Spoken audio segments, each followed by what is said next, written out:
I was in a pretty tough accident. I'm bedridden right now. Luckily for me, I have my loving wife to look after me. She's going to do everything I need. She's going to be there for me through sickness and health. Oh yeah, I forgot to tell you. No, she's not. She's becoming the worst wife ever, and guys, you won't believe what she tries to pull off. Hey, my name's Julian. I'm 40 years old, male, and unfortunately, I've been going through a rough phase of my life. Because my life was halted by a pause button, and the pause was long enough to have the potential to bring irreversible change to my life that was never expected. Because nothing could be undone, and there I would be left with nothing to run behind or catch up on that I was scared of leaving behind while being bedridden. Like everyone else, I also used to be in a rush to run errands, catch up on a schedule, attend appointments, meet deadlines, and feel underpaid. I was constantly striving to find balance between my personal and professional lives. I was married to my wife Monica, who was stuck in the same situation as me, but her support made it possible for me to go through the day, and gradually, in the midst of the rush, my life was hit by a pause. A rather long pause indeed because of it. Everything just came to a halt. I met with an unfortunate incident when I was getting late for the office, and a truck brake failed, which led me crashing my truck. Luckily, I was wearing a seatbelt, but I was badly injured. I was admitted to the hospital and got paralysis due to the injury of my head, and well, apart from that, I got several fractures and internal injuries. Doctors said that I was lucky, that I was saved and did not get into a coma, as if more unpredictable in the sense that it could get over in a few hours or might take years. So it's better that I was only bedridden. Though my condition was critical because half of my body was not functioning properly. The remaining injuries will take time to heal, and I felt thankful and counted my blessings that my life was saved and I survived. I started appreciating life, which I took for granted by not taking care of myself and complaining about everything I achieved or have been gifted with. But soon this gratitude faded and was replaced by restlessness and helplessness. Because I was meant to be bedridden not for a few days or weeks, but for months. Somewhere, even after trying to be positive, I was getting depressed as well. I was waiting, when will it be over, so that I could catch up with whatever I was losing gradually. Because it's been weeks and I'm losing my patience. Not only have I lost my job, but I also missed my old life, which had made me work tirelessly. The restriction on the movement seemed pretty frustrating, though I was discharged within 2 weeks. I needed someone 24 hours a day to get my menial tasks done. Monica helped with everything from getting admitted to regular visits, assisting me to get discharged, etc. I could not thank her enough for being able to deal with the rough phase that I was going through that was supposed to last pretty long. We both have 2 kids, Max and Sophie. The burden of her responsibilities has more than doubled so far because earlier she had been working part-time, freelancing and other jobs to work from home. Her jobs were not very regular, so she was able to adjust to them accordingly. But in this situation, at least my kids were grown up enough to take on half of her responsibilities and have been a great help. Max took care of me with menial tasks, and whenever Monica was busy, Sophie would take care of my medicine and regular meals. I asked Monica to hire a full-time caretaker, as I don't want to be a burden to them. I've tried to convince them that I have enough savings to afford one or for a few months, but Monica denied it, saying it would cost them and the bills have been pending and she's still paying them. But the worst part was not over yet because one day Monica, exasperated and miserable, came back home. She tried hiding it from me, knowing I was already ill, but reluctantly shared that she had lost her job because she was not able to cope with the deadline assigned to her. I was dreading the financial crisis that could lead to debt, so I tried to contact someone from my office who could help recommend her to the HR to offer her a position or apply to similar companies with suitable job profiles. Luckily, she received a response and was recruited by a similar company in an appropriate position. Somehow, the first month of my bedridden life had passed, but somewhere it had affected my relationship with Monica as well. She turned into a person I hardly knew. I only try asking for time to spend with her. She just throws tantrums and is always unwilling to interact with me. Even her presence became equal to her absence because she was always on her phone or hanging out with other office cliques. I knew she was receiving appreciation for her work and was an asset to her company. They highly regard her, but why is she neglecting us? The worst part was Monica, who was earlier concerned about how I was feeling like a parasite throughout this, but recently she was becoming less bothered by it and started keeping count of the favors that she was doing for me.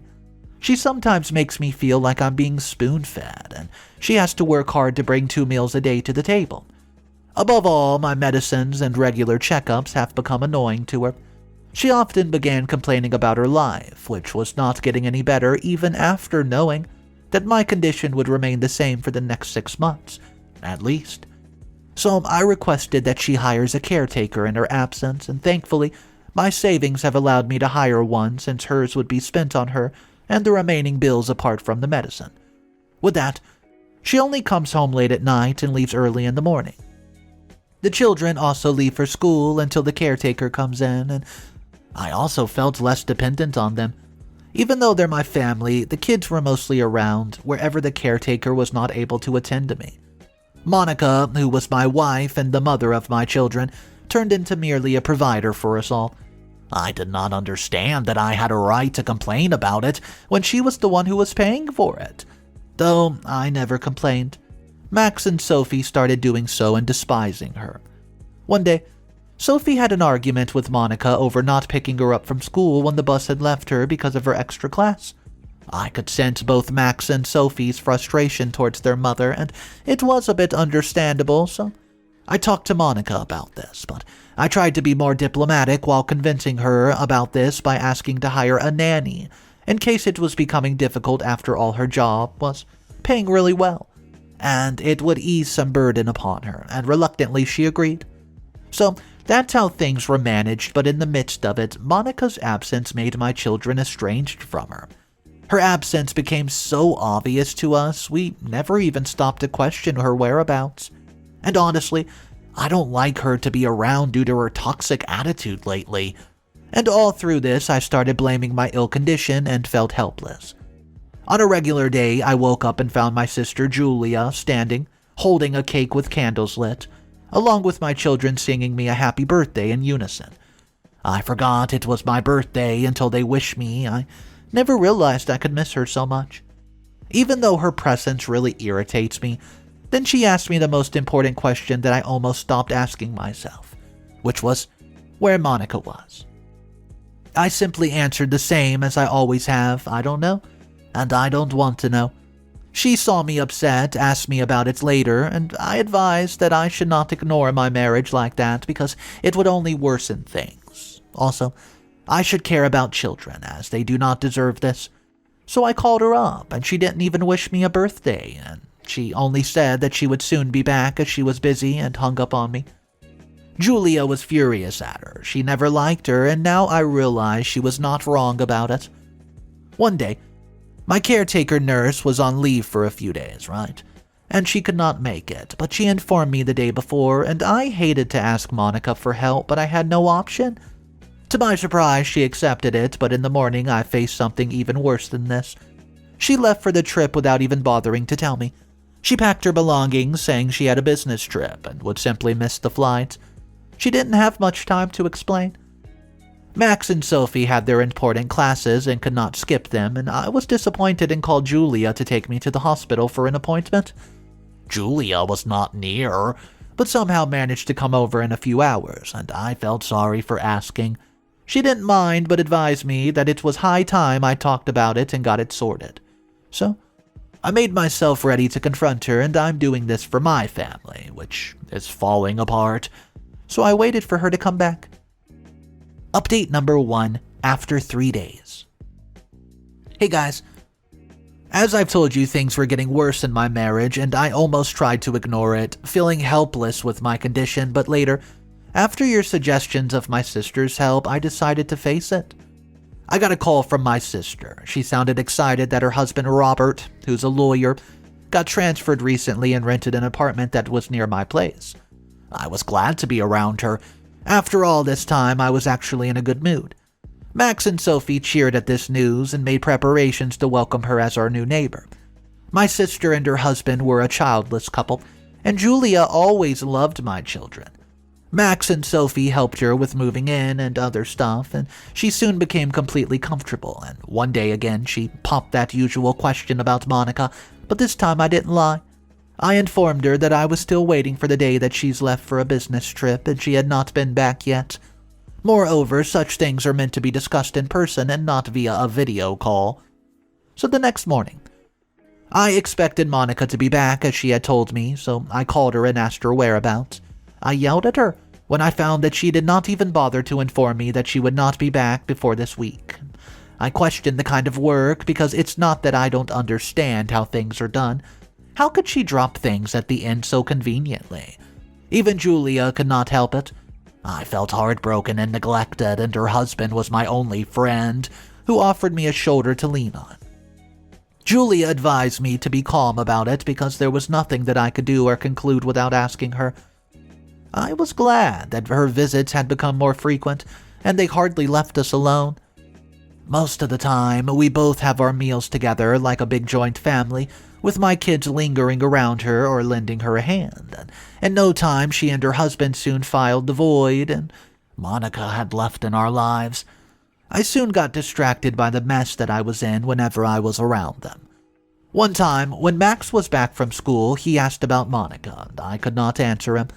He let that pass and turned to Julia, asking her to be present as his guardian at some school event. Soon I realized that Max had forgotten his mother and that now he had replaced her with Julia and was attached to her.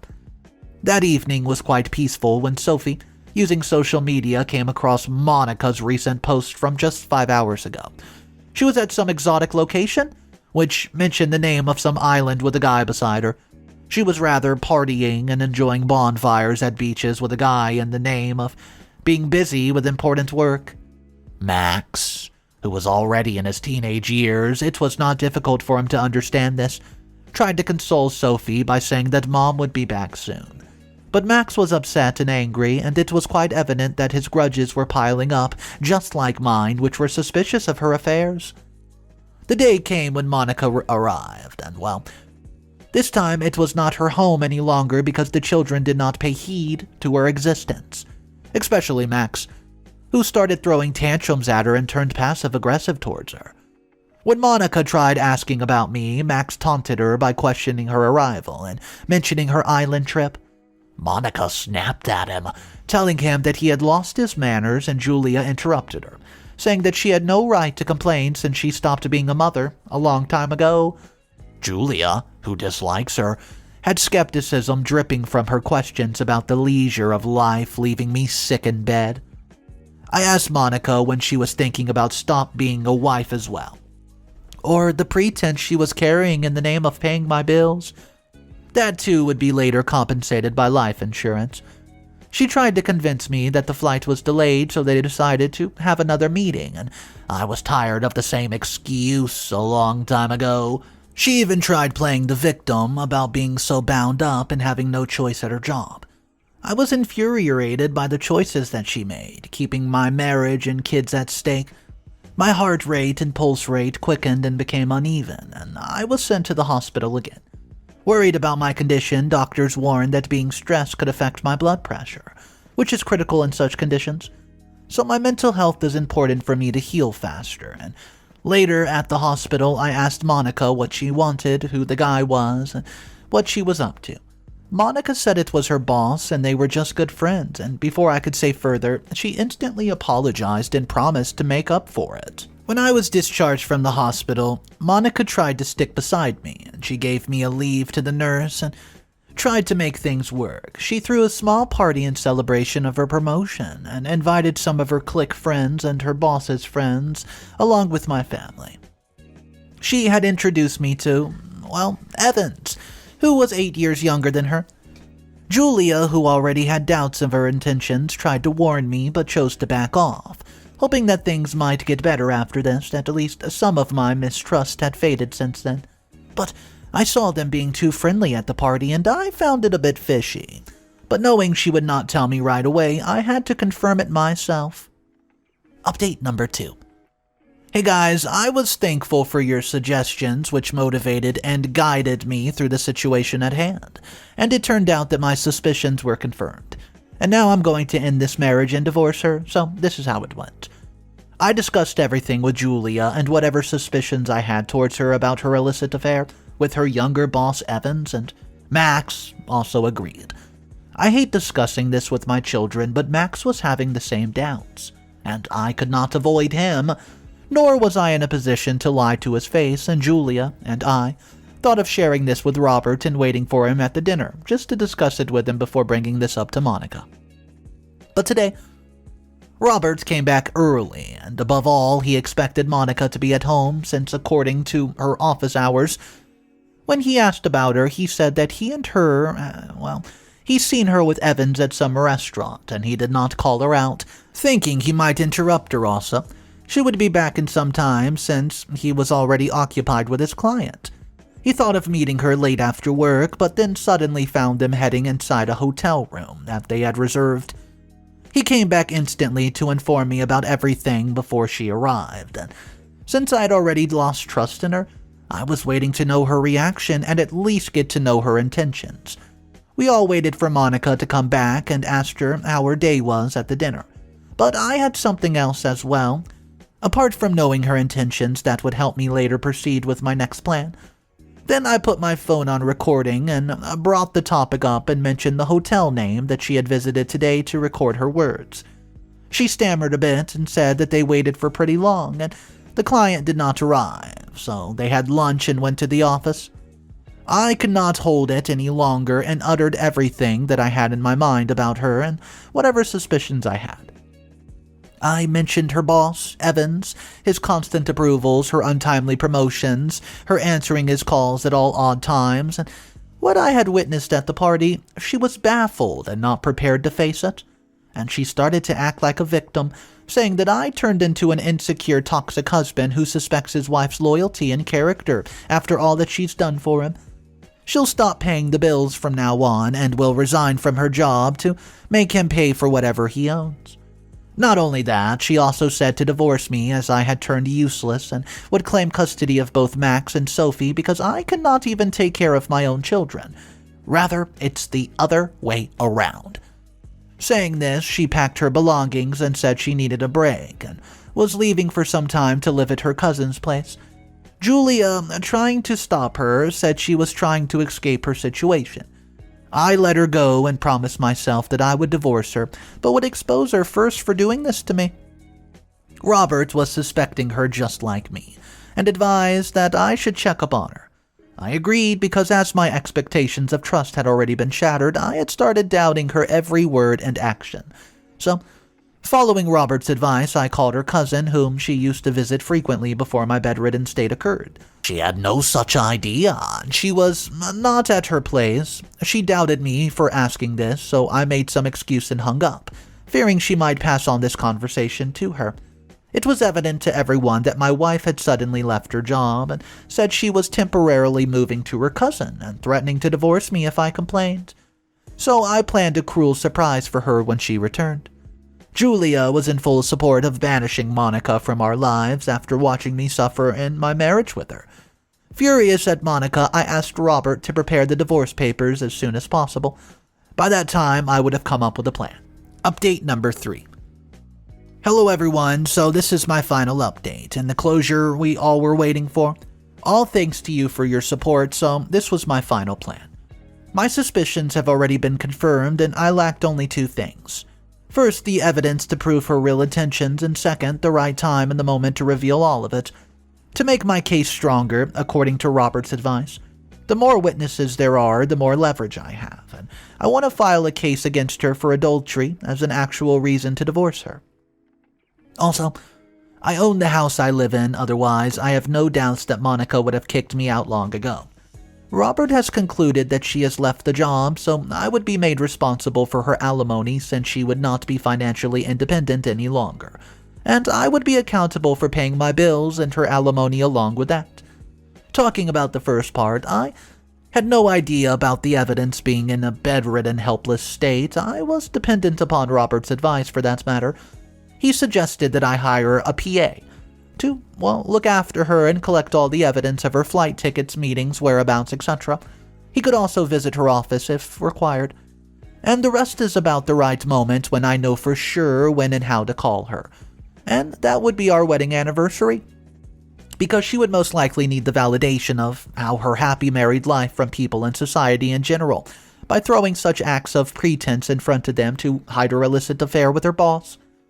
It would be easy to convince her in the name of the anniversary party. When PA was hired, we advised him to visit the same mansion where he began.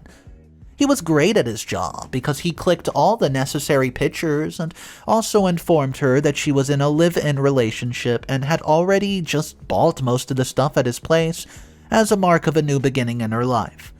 She had a full-fledged affair with him for so long that she often used to visit his vacation homes on business trips, which were located on islands. She had mistakenly uploaded it to her social media page when she had accidentally forgotten to block Sophie while doing so. I got my evidence and began with the arrangements. Julia somehow convinced Monica to return, as I was planning a surprise for her. I also faked an apology in order to convince her, and she also reminded me to invite my brother, who is a retired cop. And along with that, all the important people, especially those who regard Monica as well, her parents and mine. So I made all the arrangements. You know, setting up a huge TV show, all the videos of her cheating, all the pictures, etc., that were sent to me through my PA. I had divorce papers in hand to gift to her, and CCTV camera to record her reaction. I was planning to surprise her. So I had to do everything before her arrival, but I wanted to make sure she felt alone and that nobody was around to witness the act. Julia told Monica to come 3 to 4 hours before the party began, because, well, she needed her help to make the arrangements. Reluctantly, Monica agreed and I invited everyone, and Robert told them to hide behind him. When he gave them the signal, all of the other relatives came out to scream in unison to welcome Monica. Robert will signal them when Julia calls him, and luckily all the relatives came on time, which was when Monica was supposed to arrive. The arrangements were already made, and I decorated the house in celebration of my new beginnings by getting away with this toxic marriage. I waited for Monica, and when she arrived, I sent Julia away. There was no one visible except for me at this moment, and I put those pictures on display and asked her, does she remember these moments? She was furious and said that I photoshopped them. I told her to stop pretending. I called her early to talk to her because guests would arrive after some time, and this is why Julia made an excuse for making arrangements. Monica dropped her act, asking, what do I want? She does not want to remain in the marriage because I became a liability to her, and I'm no good to anyone. She didn't hesitate to say that she was happy to help me ease my pain and get rid of the burden of life that I'm currently bearing upon myself and others as well. She pinched my nose and grabbed my mouth because I could not move my head, and neither did my jaw work efficiently. My hands do not function, so I could not defend myself. Seeing her attack me, my brother, who was a cop, rushed to rescue me and pushed her aside, and everyone came out along with their parents and witnessed her evil act. Later, it was obvious that she was being divorced along with the adultery charges against her, and now her reckless act has led to her being sued on the charge of attempted murder. Wow, so it seems like this girl was caught red-handed. I mean, they got a PA to go ahead and track her down, get photos, evidence, videos, and then they planned a party to get her entire family to witness the true type of person that she is, and she actually tried to murder OP. Guys, let me know your thoughts about this one. It was wild.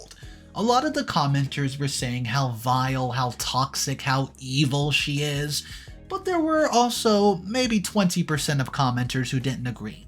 They were saying we don't really know her perspective, and going through something like she went through, where her significant other is now basically comatose, it can be very rough on your mental state. But guys, I don't agree with that because that does not exclude attempted murder. Let me know your thoughts about this story. Drop it downstairs in the comments section. Thank you for joining me today. My name's Mr. Reddito. I'll see you tomorrow. But remember, it's cool to be kind. See ya!